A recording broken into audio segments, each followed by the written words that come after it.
4 জন Bangladeshi Iran Israel যুদ্ধে তারা শহীদ হয়েছেন।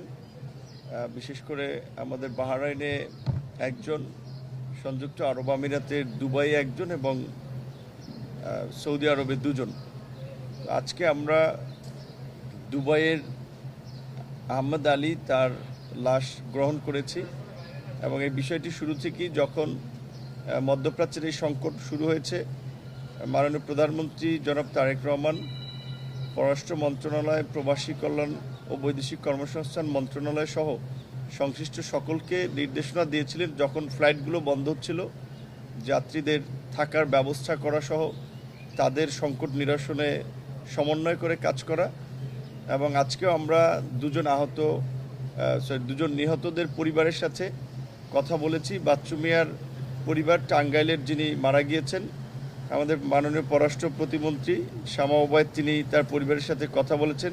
মাননীয় প্রধানমন্ত্রী তারেক রহমানের পক্ষ থেকে তার পরিবারের প্রতি সহমর্মিতা এবং সহযোগিতা, সামগ্রিক আশ্বাস এবং তাদের পরিবারের লাশ যেন তাদের কাছে আমরা পৌঁছে দিতে পারি সেই বিষয়ে তাদের সাথে কথা হয়েছে।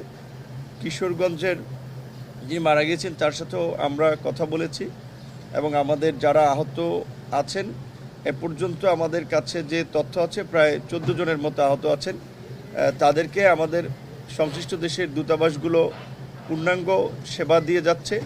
তো আমরা আমাদের বাংলাদেশি প্রবাসী ভাইরা যারা বিশেষ করে মিডল ইস্টে আছেন তাদের প্রতি আমরা এখনকার আসলে এই সংকটটা আমাদের হাত নাই, আমরা তাদেরকে নির্দেশনা বা পরামর্শ এটুকু যে যতটুকু সম্ভব সংঘাতপূর্ণ এবং বিশেষ করে যেগুলো আক্রমণের লক্ষ্যবস্তু হচ্ছে এই সমস্ত এলাকাগুলো একটু এড়িয়ে চলা এবং যখন সতর্কতা সাইরেন সহ সংশ্লিষ্ট দেশগুলো যে দিক নির্দেশনা দেয় সেটি একটু মেনে চলা। একই সাথে আমরা একটা কথা বলবো যে যেহেতু আমাদের এই দেশগুলোর সাথে দীর্ঘদিনের দ্বিপাক্ষিক সম্পর্ক, বাণিজ্যিক বিভিন্ন ধরনের সম্পর্ক আছে, বাংলাদেশের কাছে বাংলাদেশের নাগরিকদের নিরাপত্তা সবচেয়ে বেশি গুরুত্বপূর্ণ আমাদের কাছে।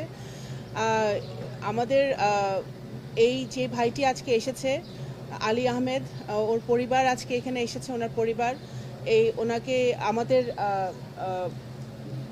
প্রবাসী কল্যাণ মন্ত্রণালয় সচিব সহ আমাদের কর্মকর্তারা এবং তার পরিবারের সদস্যরা আলী আহমেদের কে নিয়ে ওনার মৌলভীবাজারে তার যে গ্রামের বাড়ি ওখানে নিয়ে যাবে।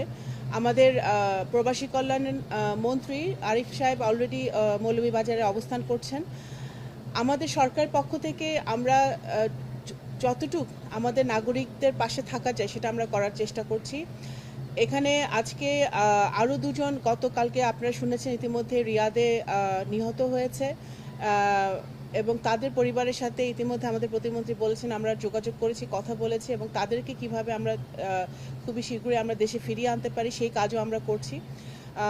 আমরা এতটুকুই বলতে পারি যে আজকে এখানে এসেছি, এয়ারপোর্টে এভাবে আসতে হবে সেটা আমরা কখনো চিন্তা করি নাই, কিন্তু আমরা আশা করব যে আর যেন আমাদের মৃত্যু দেখতে না হয়, এই অবস্থার এই যুদ্ধের অবসান ঘটে। ধন্যবাদ।